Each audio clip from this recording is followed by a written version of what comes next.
Film की शुरुआत होती है लॉस एंजल्स 1967 से।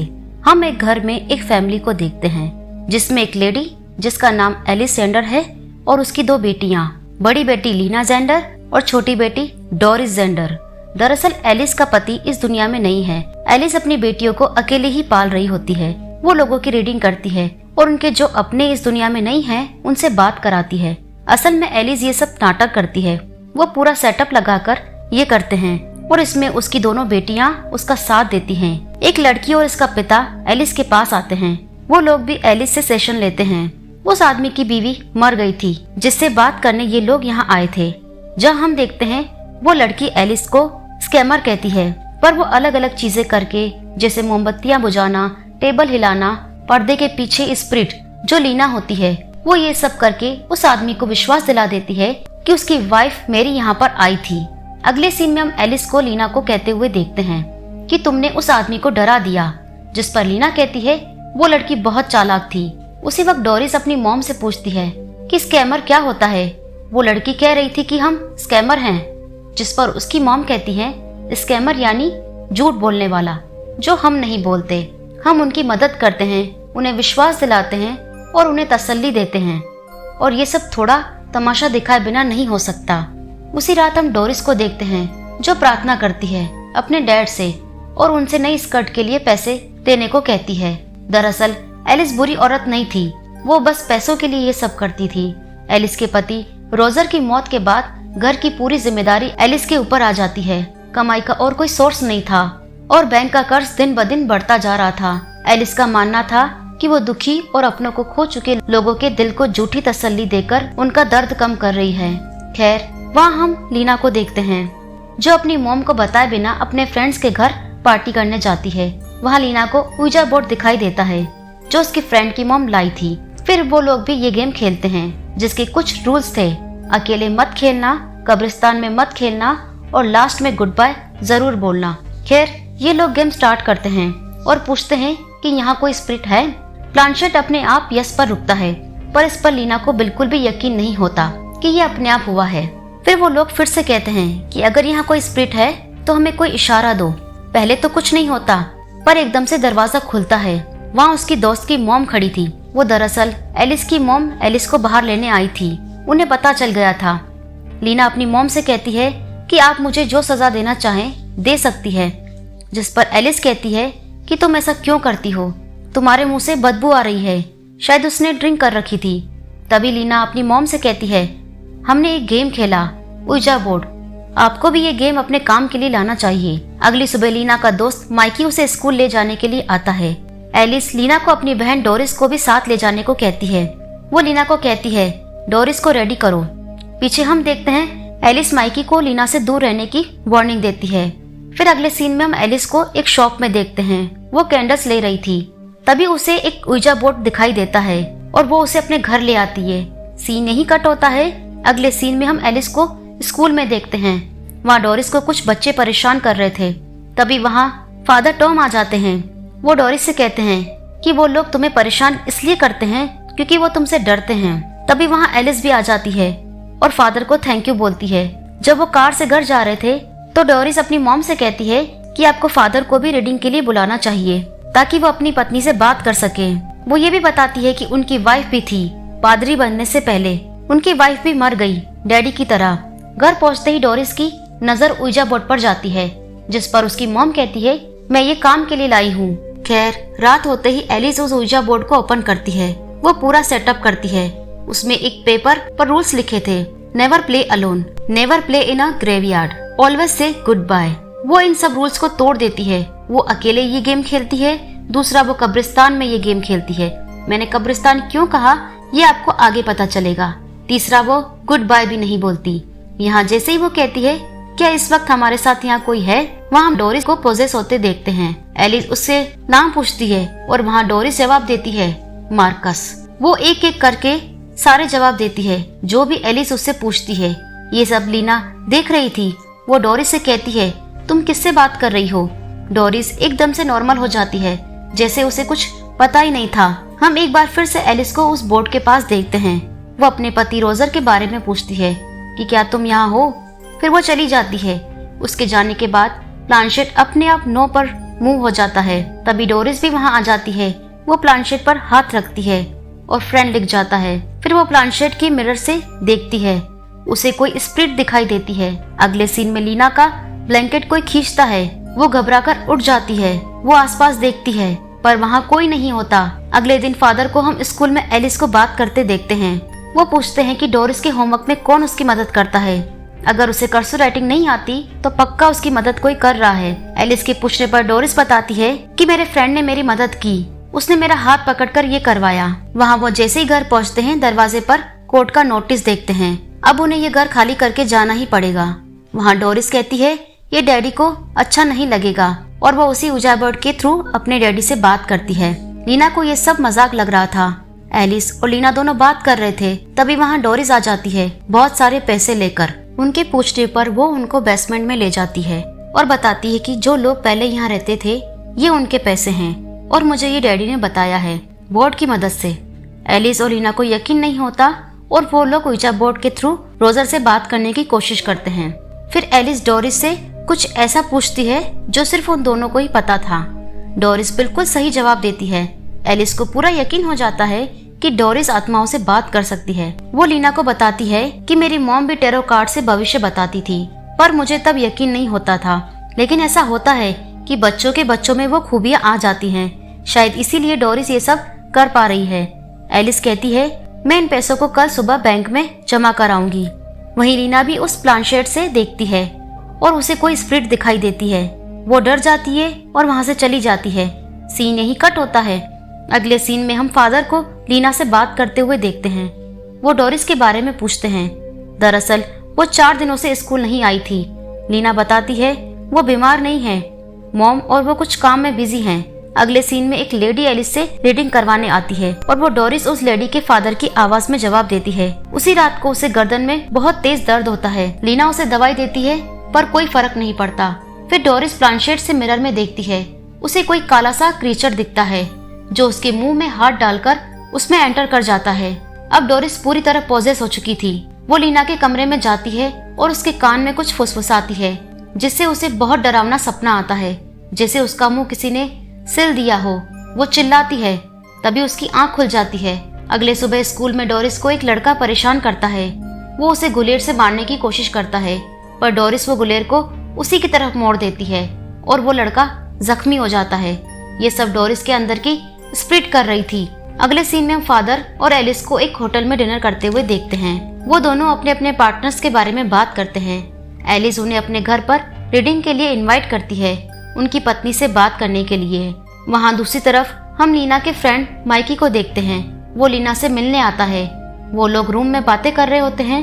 फिर माइकी जाने लगता है। नीचे उसे डोरिस मिलती है जो उसे गला घोटने पर कैसा महसूस होता है वो डिटेल में बताती है, जो बहुत ही डरावना था। माइकी ये सब सुनकर बहुत हैरान हो जाता है और वहाँ से चला जाता है। अगले सीन में हम लीना को देखते हैं। वो डोरिस के कमरे में जाती है और वो देखती है वो पन्नों पर पोलिश लैंग्वेज में कुछ लिख रही थी। फिर वो अपने रूम में जाती है जहाँ वो अपने डैड की दी हुई डॉल को देखती है जिसका मुंह सिला हुआ था। वो समझ जाती है कि ये डोरिस का ही काम होगा। लीना के पूछने पर डोरिस कहती है ये मैंने नहीं किया, ये डैडी ने किया है, उन आवाजों को रोकने के लिए। तभी उनकी मॉम वहाँ आ जाती है और लीना को डांटने लगती है। लीना अपनी मॉम को समझाने की कोशिश करती है पर एलिस को अभी भी यकीन नहीं होता कि डोरिस के साथ कुछ गलत है। लीना अपनी मॉम को ये भी कहती है कि अगर हमारे डैड यहाँ होते तो क्या वो डोरिस को बदलने की कोशिश करते। अगली सुबह वो लोग डोरिस को स्कूल भेजने की तैयारी करते हैं पर डोरिस कहती है मैं स्कूल नहीं जाऊंगी, बल्कि यहीं घर पर बैठकर अपने दोस्तों से बात करूंगी। वहीं लीना जब डोरिस के रूम में जाती है तो उसे वही लेटर्स दिखाई देते हैं जो उसने लिखे थे। फिर वो फादर के पास जाती है और उन लेटर्स को ट्रांसलेट करवाने के लिए कहती है। अगले सीन में हम फादर को एलिस के घर आते देखते हैं। वो एलिस से कहते हैं मैं अपनी पत्नी से बात करना चाहता हूँ। तभी एलिस फादर से कहती है मुझे लगा आपको इन सब बातों पर यकीन नहीं है। फादर कहते हैं मैंने अपना इरादा बदल लिया है। फिर वो लोग रीडिंग स्टार्ट करते हैं। वो ऊजा बोर्ड के सामने बैठते हैं। तभी फादर अपनी पत्नी ग्लोरी से उसका मिडिल नेम पूछते हैं। उसी वक्त वो अपने दिमाग में लीन नाम बार बार दोहराते हैं, जिस पर डोरिस उन्हें देखती है और प्लानशेट पर अपने आप नाम आ जाता है लीन। असल में उनकी पत्नी ग्लोरी का मिडिल नेम कैथरीन था। यानी वो सिर्फ दिमाग को पढ़कर ये सब जवाब देती थी। फादर फिर कुछ ऐसा सवाल पूछते हैं जो उन्हें ही पता था और अपने दिमाग को बिल्कुल ब्लैंक कर देते हैं। डोरिस कुछ समझ नहीं पाती और बात पलट देती है। उसके बाद फादर को पूरा यकीन हो जाता है कि ये डोरिस नहीं कर रही। फिर वो लोग लीना के रूम में बात करने जाते हैं, डोरिस को नीचे अकेला छोड़कर। वहाँ फादर एलिस को बताते हैं कि जो आवाज डोरिस ने निकाली थी वो मेरी वाइफ की नहीं थी। वो कहते हैं कि आपकी बेटी बिल्कुल भी फ्रॉड नहीं है।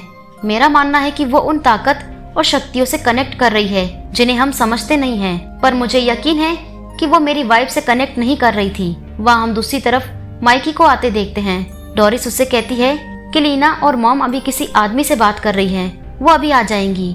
उसने तुम्हें यहाँ पर रुकने को कहा है। फिर वो उसे खजाने के बारे में बताती है और बेसमेंट में ले जाती है, जहाँ वो उसी हॉल में हाथ डालकर देखता है। पीछे हम डोरिस में उसी शैतान को देख पाते हैं। डोरिस उसे कहती है इसमें गहने भी हैं जो हमें काम आ सकते हैं। माइकी फिर से उस हॉल में हाथ डालता है। तभी वहाँ से एक बैग निकलता है जिसमें कई लोगों की आईडीज थी और एक वॉच भी। वहाँ फादर डोरिस के लिखे लेटर्स के बारे में बताते हैं कि ये पोलिश में लिखा है और मैंने ये सिस्टर हैना से ट्रांसलेट करवाए हैं, जो वॉर के दौरान पोलैंड से यहाँ आई थी। इसे पढ़कर वो काफी डिस्टर्ब हो गई थी। इसमें मार्क्स नाम के आदमी के बारे में लिखा है। हमले के वक्त जर्मन्स ने उन्हें घेर लिया था। उन लेटर्स में कैंप के एक डॉक्टर का जिक्र है। सब उसे शैतान का डॉक्टर कहते थे क्योंकि उसे जादू टोने में दिलचस्पी थी और वो अपने पेशेंट्स पर एक्सपेरिमेंट करता था। मार्कस कहता है कि उसे एलाइस ने रेस्क्यू कर लिया। फिर वो अमेरिका आ गया। फिर वो सड़कों पर रहने लगा।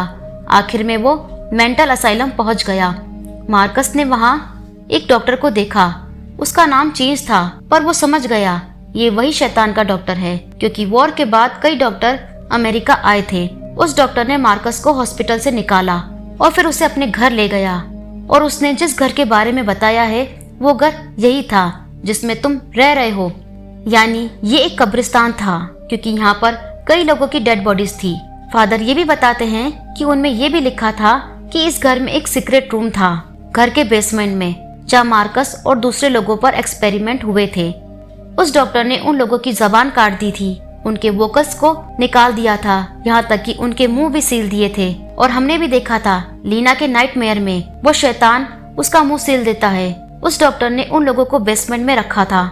डॉक्टर से कोई भी मिलने आता तो उनको किसी की आवाज भी नहीं सुनाई देती। यहाँ तक कि मार्कस ने अपने मर्डर को बहुत डिटेल में बताया है।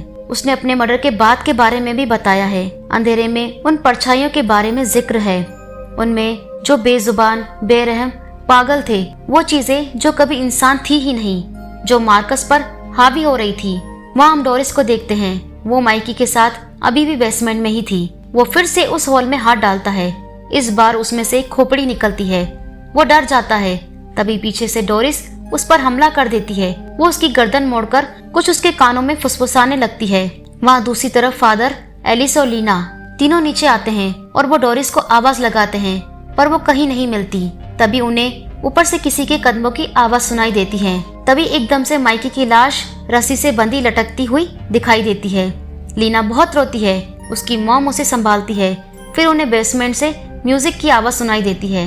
वो तीनों नीचे बेसमेंट में जाते हैं और साथ में वो लोग उस ओइजा बोर्ड को भी ले जाते हैं उसे भट्टी में जलाने के लिए। वो नीचे जाकर डोरिस को ढूंढते हैं, पर वो उन्हें वहां भी दिखाई नहीं देती। फिर वो उस ओइजा बोर्ड को भट्टी में डालकर आग लगा देते हैं। वहाँ एलिस को वही खोपड़ी दिखाई देती है। वो डर जाती है। फिर फादर उसी हॉल के अंदर देखते हैं। वो हैरान हो जाते हैं। वहाँ बहुत सारे कंकाल थे। तभी उन्हें डोरिस की आवाज आती है। फादर बेसमेंट विंडो से अंदर जाते हैं। वो एक सीक्रेट रूम लग रहा था जहाँ सीजर और कई तरह के औजार रखे हुए थे। शायद ये वही सीक्रेट रूम था जिसके बारे में मार्कस बात कर रहा था। तभी वहाँ डोरिस आ जाती है। उसकी आंखें बिल्कुल सफेद थी। फादर उससे कहते हैं, क्या तुम डोरिस हो? वो ना में जवाब देती है। फिर फादर उसे अपने साथ चलने को कहते हैं, पर वो फादर पर हमला कर देती है और उन्हें भी पॉजेस कर देती है। फिर फादर वापस एलिस और लीना के पास आते हैं। वो उन्हें देखकर समझ जाती हैं कि फादर भी अब पॉजेस हो चुके हैं। वो वहाँ से भागने लगती है। फादर एलिस को मारने वाले थे। तभी एलिस उन्हें टॉम कहकर बुलाती है और वो कुछ समय के लिए होश में आते हैं। एलिस दरवाजा बंद कर देती है। वहीं ऊपर हम डोरिस को देखते हैं। अब वो फादर को भी मार देती है। वहाँ एरिस और लीना उस ओइजा बोर्ड को देखती हैं जो बिल्कुल सही सलामत था। तभी फिर से डोरिस आ जाती है और दोनों को अलग कर देती है। वो लीना को रस्सी से ऊपर खींच लेती है और उसके कान में कुछ फुसफुसाने लगती है। तभी एलिस डोरिस से यानी उस शैतान से कहती है, मेरी बच्चियों को छोड़ दो और मेरा शरीर ले लो। वो शैतान से पूछती है, तुम्हें क्या चाहिए? वो शैतान कहता है, आवाज। यानी यहाँ जो भी आत्मा है वो सबकी आवाज चाहती है। शायद ये उसी डॉक्टर की आत्मा भी हो सकती है जो मरने के बाद भी सबके साथ ऐसा कर रहा है। तभी वो शैतान एलिस से कहता है, हम तुम सबको ले जाएंगे, और उसे घसीटकर बेसमेंट में ले जाता है। वहाँ हम लीना के साथ उसके डैड रोजर को देखते हैं। वो लीना को अपनी गोद में उठाकर बेड पर लेटा देते हैं और उसे फिर से वही सीन दिखाई देता है जब डोरिस कहती है, इस डॉल के साथ मैंने कुछ नहीं किया, ये डैड ने किया है, उन आवाजों को रोकने के लिए। यानी डोरिस सच कह रही थी और कहीं ना कहीं रोजर इन सबको प्रोटेक्ट कर रहा था। वहाँ हम एलिस को देखते हैं, वो जंजीरों से बंधी थी। तभी वहाँ लीना आ जाती है और डोरिस का मुंह सिलने की कोशिश करती है। उसे बहुत सी स्प्रिट रोकने की कोशिश करती है पर वो नहीं रुकती। इन सब के चलते डोरिस की मौत हो जाती है। उसके बाद डोरिस अपने डैड से मिलती है। एरिस डोरिस को गोद में लेकर बहुत रोती है। तभी लीना भी पोजेस हो जाती है और वो अपनी मॉम को मार देती है। लीना को होश आता है, वो बहुत रोती है। उसकी मॉम उसे कहती है, वो तुम नहीं थी, ये तुमने नहीं किया। तभी उसे लीना के पीछे रोजर और डोरिस की स्प्रिट दिखाई देती है। सीन यही कट होता है। अब हम लीना को एक मेंटल असाइलम में देखते हैं। डॉक्टर उससे पूछताछ करता है क्योंकि डोरिस और एलिस की बॉडी अभी तक नहीं मिली थी। लीना सच में पागल थी या सिर्फ पागल बनने का नाटक कर रही थी, ये कोई नहीं जानता। फिर हम लीना को रूम में देखते हैं। वो रूम के कारपेट को हटाकर खून से उइजा बोर्ड बनाती है और डोरिस की स्प्रिट को बुलाती है। तभी हम डॉक्टर को देखते हैं, वो लीना के रूम से गुजर रहे होते हैं। तभी हम लीना के पास डोरिस की स्प्रिट देख पाते हैं। डॉक्टर वापस लीना के रूम की तरफ आते हैं। लीना बिल्कुल दरवाजे के सामने खड़ी थी। तभी हम डोरिस की स्प्रिट को छत पर उल्टा लटके हुए देखते हैं। लास्ट में हमें फिर से लीना दिखाई जाती है जो अब भी मेंटल असाइलम में थी। वो बूढ़ी हो चुकी थी। उससे वहाँ उसकी नीज मिलने आती है। कहानी यहीं खत्म होती है।